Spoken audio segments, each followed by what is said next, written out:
Baik pemirsa MTA TV, pendengar Persada FM dan MTA FM, kita lanjutkan kebersamaan kita untuk program Risalah Mudzakarah di kesempatan sore ini. Dan tentunya masih bersama Ustadz Dwi Wuryanto di Studio 2. Di studio kita lanjutkan Ustadz untuk menemani pemirsa dan pendengar semuanya. Dan kami berikan kesempatan untuk di telepon pertama kali 0271661749. Halo, Assalamualaikum warahmatullahi wabarakatuh.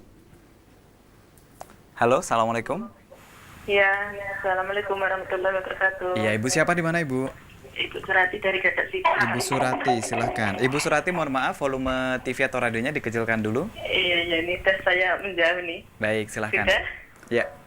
Ini ya, Assalamualaikum Pak Ustaz. Waalaikumsalam warahmatullahi wabarakatuh. Ini apakah ada larangannya jika seorang istri itu biasanya head kan sampai 8 hari, tapi ketika 4 hari itu berhenti. Setelah berhenti itu berhubungan sama suami, tapi besoknya itu keluar lagi gitu, tapi waktu berhubungan itu nggak keluar. Nah itu apakah ada larangannya? Dan jika istri itu mau puasa nyaur utang itu diganggu sama suaminya karena suaminya itu menginginkan itu tuh. Akhirnya ya udah dibatalkan. Nah, apakah yang demikian itu juga berdosa? Baik. Terima kasih atas jawabannya. Assalamualaikum warahmatullahi wabarakatuh. Waalaikumsalam warahmatullahi wabarakatuh. Keluar tema Ustaz ya. Surati. Ya. Baik. Ya, di Gagak Sifat, para pendengar, para pemirsa, kaum muslimin dan muslimat rahimakumullah. Sebagaimana sudah sering kita sampaikan bagi ibu-ibu khususnya ya. Jadi tentang haid ya. Kebiasaan haid itu masing-masing wanita memang berbeda. Maka kalau biasa haidnya 1 minggu 7 hari, ini 4 hari kok sudah berhenti ya, maka Rasulullah memberikan penjelasan supaya ditangguhkan ya sampai 7 hari, sampai seperti biasanya, jadi tidak salat. Terus dengan demikian dia juga tidak boleh berhubungan suami istri karena dalam kondisi sebetulnya masih dalam keadaan haid, cuma terhenti sebentar. Ya terbukti ya ketika berhenti merasa sudah bersih padahal belum bersih. Berhubungan suami istri, akhirnya besoknya keluar lagi. Maka kalau ibu-ibu ya betul-betul memperhatikan saran petunjuk Rasulullah, insya Allah semua akan clear, semua akan beres. Kalau biasanya 6 hari ya 6 hari. Kalau biasanya 7 hari ya 7 hari. Maka ketika itu jangan berbuat sesuatu yang melanggar agama. Termasuk tidak perlu sholat, jangan puasa, tidak boleh. Termasuk jangan berhubungan suami istri. Maka kalau sudah demikian kan akhirnya menyesal. Ya, maka jangan diulang ya, mohon ampun pada Allah bahwa hal semacam itu karena keteledoran, karena apa yang jelas supaya selesai betul-betul yakin, jangan mengambil sesuatu yang ragu, tinggalkan yang ragu, ambil yang tidak ragu. Dak maya dibuka ila malaya dibuk. Yang tidak ragu itu adalah biasanya 6 hari, ya 6 hari. Taruhlah setelah 6 hari masih keluar supaya tetap sholat, mandi dan sholat. Karena selain kebiasaan itu yang keluar bukan darah haid tapi darah yang lain. Ya ini supaya jangan diulang lagi ya Bu Surati dan yang lain mungkin persoalannya punya masalah yang sama.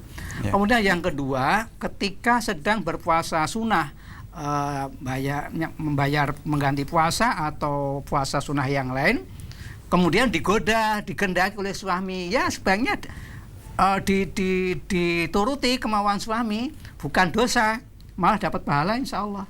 Ya, jadi seorang istri dilarang berpuasa sunnah kalau suaminya di rumah, kecuali dengan izinnya. Maka berarti suami Anda tadi sebetulnya tidak mengizinkan Anda berpuasa, tapi Anda mungkin ya karena semangatnya ingin segera menyelesaikan hutangnya, ya, tapi ternyata di tengah perjalanan siang harinya suaminya menghendaki Anda. Anda tidak berdosa dan suami Anda juga tidak berdosa. Mudah-mudahan Anda berdua mendapatkan pahalanya. Demikian Ibu Surati, mudah-mudahan bisa dipahami. Baik, kemudian kami sapa penelpon berikutnya 0271 661749. Halo, Assalamualaikum warahmatullahi wabarakatuh. Baik, kelihatannya belum ada Ustadz, kami bacakan yang ada di SMS. Dari Ummu Citra di Solo, Ustadz, saya kalau sholat tahajud dan witir pasti berdoa Ustadz. Mohon ampunan dan mendoakan anak cucu semoga dilimpahkan rahmat dan hidayahnya. Bagaimana Ustadz, dan mohon ketetapan iman sampai akhir hayat, itu bagaimana? Ya, alhamdulillah apa yang panjenengan kerjakan adalah sesuatu yang sangat baik. Tidak hanya memikirkan berdoa untuk dirinya sendiri, tapi juga berdoa untuk orang lain, anak cucu. Ya mudah-mudahan tidak anak cucu saja, termasuk kawan-kawan, termasuk kita-kita yang di sini didoakan oleh Ibu, ya. Jadi permohonan ampun itu adalah sesuatu yang tidak bisa dinilai atau dibandingkan dengan pemberian yang lain. Karena sekalipun mungkin kita punya amal yang banyak, tapi kalau kita juga ternyata banyak dosa-dosa kita yang tidak diampuni oleh Allah, akhirnya mungkin amal kita juga akan habis. Ya. Tapi sekalipun amal kita sedikit, tapi kalau Allah mengampuni kita karena permohonan ampun kita, insya Allah amal yang sedikit itu akan bisa menyelamatkan kita dan memasukkan kita ke surga. Demikian Ibu, mudah-mudahan Allah senantiasa merahmati dan memberkati Anda dengan panjang usia dan senantiasa sehat walafiat. Amin. Baik, Ustadz. Kemudian kami sapa lagi di SMS berikutnya. Ustadz, bagaimanakah sholatnya apabila saya sakit begitu, Ustadz? Sakit saya patah tulang pada kaki kiri dan dari hasil analisis dokter kaki saya tidak bisa ditekuk begitu, Ustadz. Dan biasanya hanya duduk, kalau berdiri cuma satu kaki, yang satunya kurang berfungsi saat sakit, Ustaz. Ini dari Pak Tamtomo di Sidoarjo, begitu. Pak Tamtomo di Sidoarjo, ya. Ya. Ya, belum berapa lama saya sama mengalami seperti Bapak. Oh, gitu, Ustaz. Ya, enggak apa-apa ya, sudah pokoknya sholat dengan duduk, ya kakinya belum bisa untuk difungsikan sebagaimana biasa. Ya sudah, dengan duduk, nanti insya Allah dengan mengikuti petunjuk dokter sejauh mana terapi yang diberikan semaksimalnya, tapi dengan catatan harus sabar. Ya, sakit itu obatnya selain obat dokter yang paling cepat menyembuhkan adalah semangat dan sabar. Jadi sabar, mudah-mudahan dengan sabar, ikhlas, ridho dengan sakit atau kecelakaan atau musibah yang menimpa Bapak, insya Allah mudah-mudahan bisa sebagai ganti, sebagai kafarah, sebagai penebus kesalahan atau dosa yang pernah kita kerjakan, yang pernah Bapak alami, yang pernah Bapak kerjakan. Baik. Jadi apa saja yang dialami oleh seorang muslim itu semua bermuara menjadi kebaikan. Terimalah musibah itu dengan, boleh dikatakan kalau tidak sabar, syukur-syukur bisa bersyukur. Jadi gimana kena musibah gak bersyukur? Karena kita mengerti di balik musibah itu ada sesuatu yang lebih baik daripada sekedar menderita sakit mungkin sebulan, 2 bulan, atau mungkin setahun. Karena kecelakaan, kesembuhannya memerlukan waktu. Tapi kalau kita ridha, Allah akan memberikan sesuatu yang luar biasa. Antara lain, kita tidak gersuloh, tidak mengeluh sama sekali, sehingga mengurangi penderitaan kita, dan diampuninya dosa-dosa kita karena musibah yang kita alami tadi. Baik. Demikian Bapak Tomo, ya. Iya, ini tadi mohon maaf Ustaz, sebenarnya ada 2 pertanyaan dari Pak Tamtomo. Yang kedua adalah, sebenarnya saya ingin sekali Ustaz masuk ke MTA, ngaji di MTA, tapi dalam keadaan saya seperti ini, saya jadi minder begitu Ustaz. Saya sudah lama jadi pendengar radio dan sakit saya ini sudah 2 tahun lebih begitu. Oh, Pak Tamtomo, ya. Ada yang lebih, insya Allah ada yang lebih, lebih parah, boleh katakan dari Anda. Ada yang datang pengajian dengan kursi roda, lebih dari 2 atau 3 orang. Ada yang dengan tongkat segitiga itu, ya. Ada yang bermacam-macam, ada yang buta juga ada, ya. Selamanya pakai kursi roda, sedangkan ada di antara saudara kita kalau sholat senantiasa duduk terus, padahal masih muda, karena memang tidak bisa ditekuk. Jadi duduk selonjor, ya, kakinya diselonjorkan gitu. Jadi tidak menghalangi mereka itu untuk melaksanakan ibadah dengan sempurna, semaksimalnya sesuai dengan kondisinya ketika itu. Maka mudah-mudahan Pak Tamtomo dengan jawaban saya ini ya menjadikan Anda tidak kecil hati. Coba Bapak sekali datang ke Minggu pagi, ke Ahad pagi akan bisa temui saudara-saudara kita yang lain dari berbagai kalangan, strata ekonomi termasuk kesehatan. Ya. Banyak di antara mereka yang seperti Bapak, ada yang sudah memang sama sekali ya keadaan seperti itu, boleh dikatakan cacat seumur hidup, ada. Apalagi Bapak sekalipun baru 2 tahun, insya Allah masih ada yang lain. Ada yang, ya seperti saya contohkan tadi, banyak diantaranya, lebih dari 10 orang kira-kira. Demikian Bapak, mudah-mudahan Allah senantiasa memberikan semangat ghirah kepada Bapak untuk bergabung dengan kita MTA. Iya. Jadi tidak perlu minder Ustaz ya? Ya, tidak ada minder. Orang Muslim tidak boleh minder, tidak boleh kecil hati. Baik. Ya, kemudian kami sapa kembali di line phone, apakah sudah yang kembali bergabung? 0271661749. Halo, Assalamualaikum. Waalaikumsalam warahmatullahi wabarakatuh. Baik, dari Bapak siapa di mana Pak? Dengan Pak Joko, Mas. Pak Joko. Baik, silahkan Pak Joko. Mau tanya Pak, gimana caranya supaya sholat khusyuk? Sebab saya tuh, ini Pak, kalau pas sholat, itu rakaat pertama itu bisa khusyuk. Tapi rakaat kedua itu kayak rasa hilang mau lagi. Belakang gitu Pak. Iya. Rasa mau ke belakang? Iya, rasanya mau ke belakang gitu. Baik.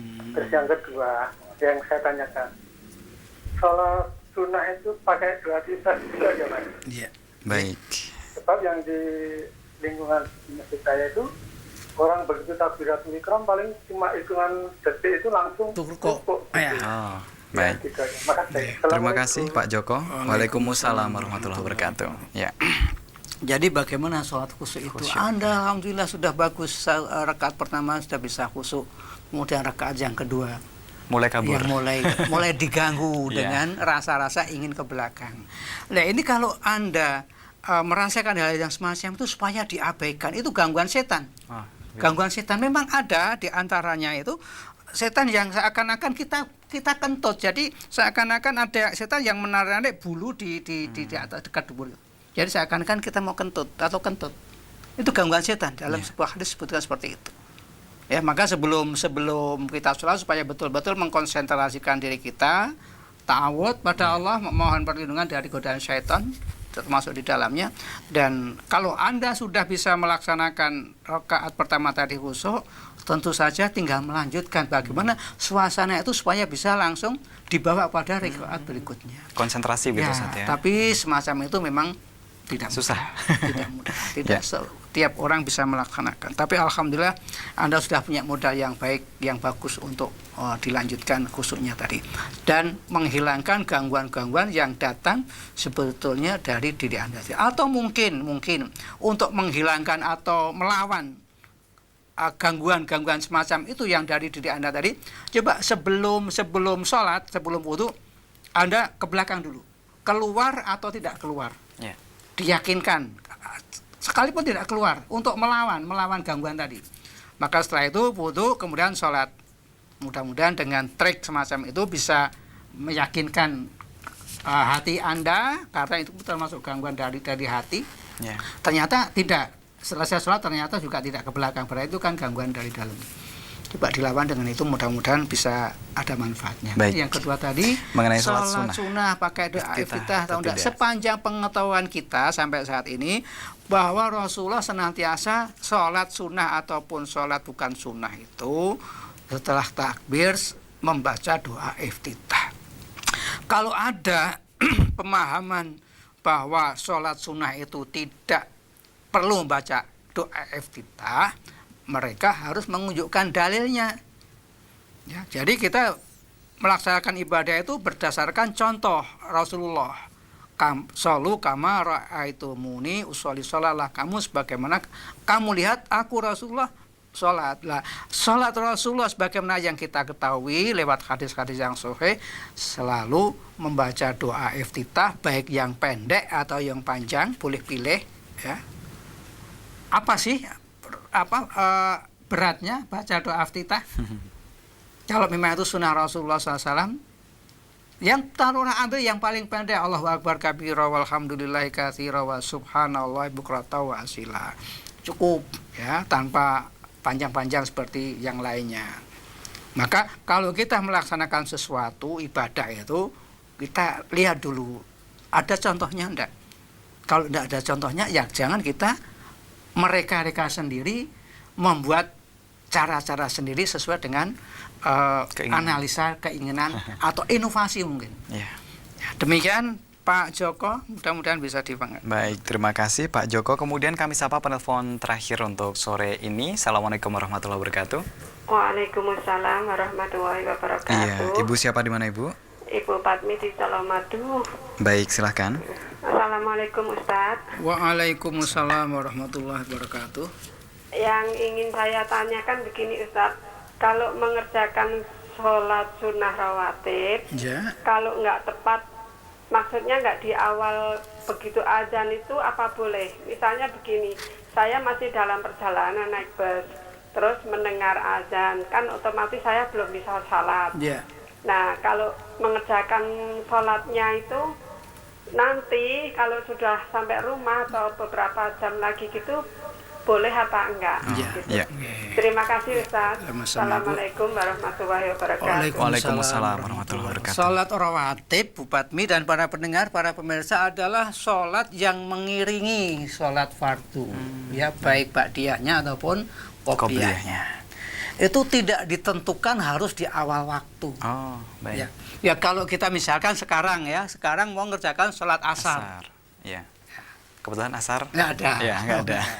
Maghrib mungkin Ya, setengah ya, 7. nah, maghrib. Ya, maghribnya kita masuknya jam setengah 6 lebih dikit. Kita setengah 7 baru Bisa sholat. bisa melaksanakan sholat. Ya kita boleh nanti sholat maghrib dulu, kemudian ba'diyah maghribnya. Ya. Jadi tidak harus awal waktu.